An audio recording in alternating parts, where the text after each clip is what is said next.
not a German name. Right. But yeah, it's nothing you can do about it. I mean, I was born with a Ugandan passport, and then I got the German passport, and then I had to give up the Ugandan. Well, I didn't even make the decision. My parents did for me. But that's how it went. But I heard now soon Germany's going to allow the dual citizenship with Uganda. They didn't really have an agreement of it.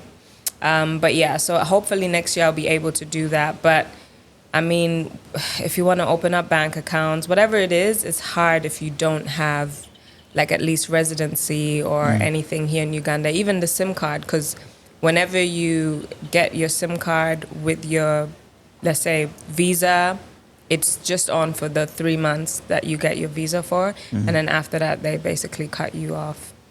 So yeah. Yeah, because I was telling you that story of a friend of mine who is from a country in Europe. Yeah. I don't want to ban her because she'll be on my case.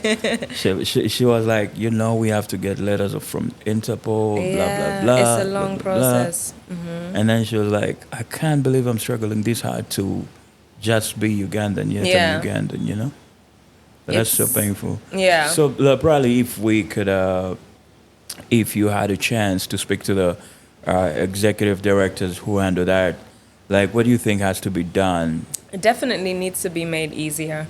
Also, like online, the system, sometimes the websites crash all the time. Like it can get hideous. Because I remember last year when my uncle passed away, may his soul rest in peace, I had an emergency. So I needed to get the visa the same day, and then the website wasn't working. I literally had to call the embassy in Germany. Luckily, my parents knew the ambassador in Germany for Uganda, so that made it a bit easier. But I'm just imagining, the whole process for anyone else going through that needs to be made easier, because a lot of the younger generation actually want to relocate back home. They want to invest home. They're, crying about purchasing land and doing all these things and investing back home with all the knowledge that they get, from outside there, studying and stuff like that. So I do think we should definitely look into that more and make it easier. Yeah. Man, I can't believe all that hassle, having It's to get long. a visa when you're Ugandan. It is Just long doesn't sound and right. expensive. Yeah.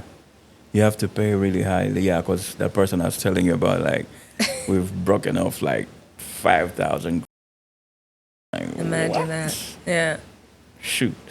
Anywho, so the very first time I think we got introduced to you, not to you, to your Jaja was in your video Empire of Love. Take us a little bit for the person who hasn't watched that video. Jump onto YouTube, then search Mellisa Mulungi, Empire of Love, and watch the video where she showed the video at her home. Yes. In Masakakako village. Yes. Talk to us. Beautiful. You're always posting about your Jaja. Yeah. I've just landed in Uganda. I need to go see Jaja. See Jaj. Definitely. Yeah. I love my grandmothers, both of them. One of them was in the video. Love them so much. I think it's, first of all, a blessing to still have them alive, especially Jaja Mukwano, who is a video vixen in that video. Did you cut her bread though? She needed to be paid. Well, of course, every time. That's a non-given. But yeah, she's 97 years old, so just, the knowledge, the things she has seen. Like, we just talked about how COVID was crazy, but at her 97 years, she even experienced that. And then all the things that happened before that. Like, it's so crazy. But, whenever you speak to her, it's just, you can tell there's so much knowledge, so much grace, a lot of love. I don't know, for anyone who still has their grandparents alive, I feel like it's a different kind of love that they have for their grandchildren. So yeah, I love them. I love spending time with them. I love going home. It's just. Have you taken time to document her stories? Because, like, those are like gems that needed to be archived. Yeah. God forbid she gets to her demise. You're the only person that knows all these stories. Yeah. I mean, I do vlog, I do content creation as well on YouTube. So I do capture moments here and there. I try to keep some for us and the family as well. But yeah, I actually spoke to P. Diddy about it, that we need to actually, because she remembers so much from all the things that happened in the past. Like, Ugandan history and all of these things, because they grew up in Mango, mixed up with the Kabaka and what. So there's so much that, she knows and talks about. So I definitely think we need to get like a proper segment and have her documented. Even Nana, my cousin who does movies. Who directed and your stuff. video? Yes, she did. Family project. So yeah, she also mentioned that because she's all about telling Ugandan stories. Any one particular story that stands out from all these gems she's been throwing onto you? She mentioned how I don't remember what year she said it was, but she had refugees who she took in from, I think it was Denmark or something, back in the day. And I was just like, wow, because for me, obviously, being born in Germany, I hear about slavery and things like that. So how the white people treated the blacks. But you never get to hear the stories how the white people flee and had to go to Africa and then look for shelter there. And, the black people, even though they knew the history about being enslaved and things like that, still took them in and were homely. And so to me, that was very amazing to hear about, because it explains why she is so graceful. And people always say that we're alike, so I think that's where I get it from. For her to know what had been done to them then, but still being open to just letting them in. And I think that's something that Uganda as a country does very often. Like, we take in, I think, was it last year or 2 years ago, Uganda was the country that had the Pakistanis most or something?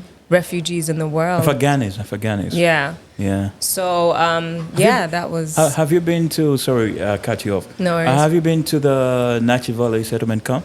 No. I was there. I think I was doing some work for Rotary International. Yeah. So I was seeing firsthand how somebody goes from being...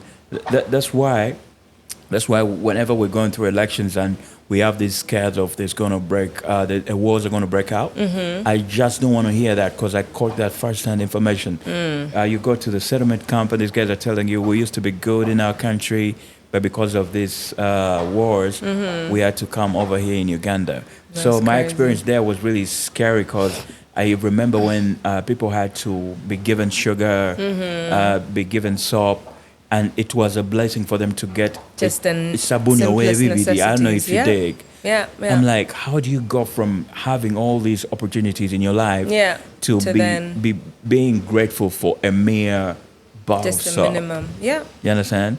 So, man, when you talk of such stories, I'm like, damn. Going back to your granny. Yeah. All these, the gems you just dropped on us, how are you implementing, like, using the gems to further yourself as Mel? Yeah, I think it's a lot of character building, because Jaja Mukwana, both of them actually, they didn't really go to school. So educational-wise, I more get inspiration from, like, my dad and my older brothers and things like that. But when it comes to, like, character and culture and how, I carry myself, how I deal with people, how I talk to people, how I see people, and just, general outlook on life, I think that was heavy